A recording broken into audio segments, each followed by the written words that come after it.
শুধু indoor plant নয়, যে কোনো গাছের পাতায় শীতকালে হলুদ হয়ে ঝরে পড়ে। আসসালামু আলাইকুম, স্বাগত জানাচ্ছি আমার ইউটিউব চ্যানেল আপন বারান্দায়।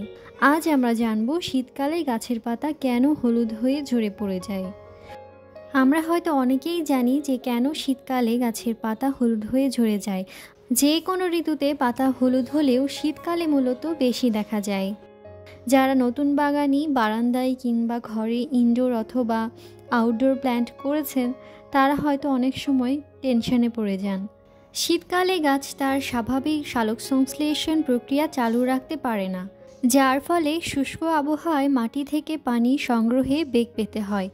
পাতায় যখন সূর্যের আলো ও প্রয়োজনীয় পানির অভাব ঘটতে থাকে, তখন তা হলুদ বর্ণের হতে শুরু করে। এ সময় গাছের অভ্যন্তরীণ প্রক্রিয়া চালু রাখার জন্য অতিরিক্ত পাতা বা হলুদ পাতা ফেলে দেওয়ার প্রয়োজন হয়। প্রাকৃতিক নিয়মে গাছ অক্সিন নামক হরমোন তৈরি করে। এই হরমোনের প্রভাবে শীতকাল বা শুষ্ক মৌসুমে গাছের পাতা হলুদ হয়ে ঝরে পড়ে। আবার অনেক সময় দেখা যায় এই শীতে নার্সারি থেকে গাছ কিনে বাসায় আসার পর শখ করে বারান্দায় রেখেছেন, কিন্তু এক সপ্তাহ না যেতেই গাছের পাতা হলুদ হয়ে পাতা সব ঝরে যাচ্ছে। বিভিন্ন কারণে গাছের পাতা হলুদ হতে পারে।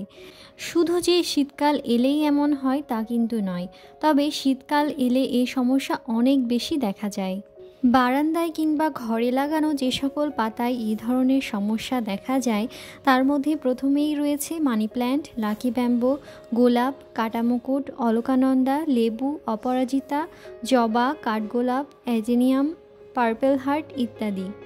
এছাড়াও যে সকল কারণে গাছের পাতা হলুদ হতে পারে এবং ঝরে পড়তে পারে, তার মধ্যে রয়েছে পানি কম বা বেশি দেওয়া, সার কম বা বেশি দেওয়া, মাটিতে অক্সিজেনের পরিমাণ কমে গেলে, পটাশিয়ামের অভাব হলে, গাছ নতুন টবে বসানোর সময় কম্পোস্ট সার না দিলে, পোকামাকড় আক্রমণ করলে, ক্লোরোফিলের অভাব হলে, আর ঋতু পরিবর্তন হলে। এছাড়া যে কোনো পাতার বয়স হয়ে গেলে তা এমনিতেই হলুদ হয়ে ঝরে পড়ে। শীতকালে আসলে পাতা প্রকৃতির নিয়মেই ঝরে গেলে কিংবা হলুদ বর্ণ ধারণ করলে ঘাবড়ানোর কিছু নেই। গাছে পানি পরিমাণ মতো দিতে হবে, একদম মাটি শুকালে তবেই পানি দিতে হবে। প্রখর রোদে পানি দেওয়ার কোনো প্রয়োজন নেই, ভোরবেলা অথবা সন্ধ্যার পর পানি দেওয়া ভালো। যেহেতু শীতকালে গাছের বৃদ্ধি প্রক্রিয়া কমে যায় এবং নার্সারি থেকে কেনা যে কোনো গাছ বাসায় এনে সার প্রয়োগ করার কোনো প্রয়োজন নেই। গাছে প্রয়োজন বুঝে সার প্রয়োগ করতে হবে, কারণ নার্সারি থেকে কেনা গাছের মাটিতে কিন্তু সার মেশানোই থাকে। গাছের মাটিতে অক্সিজেনের পরিমাণ ঠিক থাকলে পাতা হলুদ হবে না, এই বিষয়টিও খেয়াল রাখতে হবে। পটাশিয়ামের অভাব দেখা দিলে পাতা হলুদ হয়ে যায়, তাই গাছে পটাশিয়ামের ঘাটতি আছে কিনা তা খেয়াল করতে হবে। গাছ যখন নতুন কোনো টবে কিংবা ছোট টব পরিবর্তন করে বড় টবে দিবেন, তখন অবশ্যই ভার্মিকম্পোস্ট সার ব্যবহার করে নিতে হবে, তাহলে সহজে পাতা হলুদ হয়ে ঝরে যাবে না। পোকামাকড় আক্রমণ করলেও অনেক সময় পাতা হলুদ বর্ণের হয়ে ঝরে যায়। এ বিষয়ে আমার চ্যানেলে আরও একটি ভিডিও আপলোড করা আছে, চাইলে দেখে নিতে পারেন। যদিও সেটা আমি কাঠগোলাপ গাছের পাতায় দেখিয়েছি, তবে ভিডিওটি শীতকালের যে কোনো পাতার পোকার আক্রমণ হলে উপযোগী ভিডিও। তবে মেন বিষয় হলো ঋতু পরিবর্তন।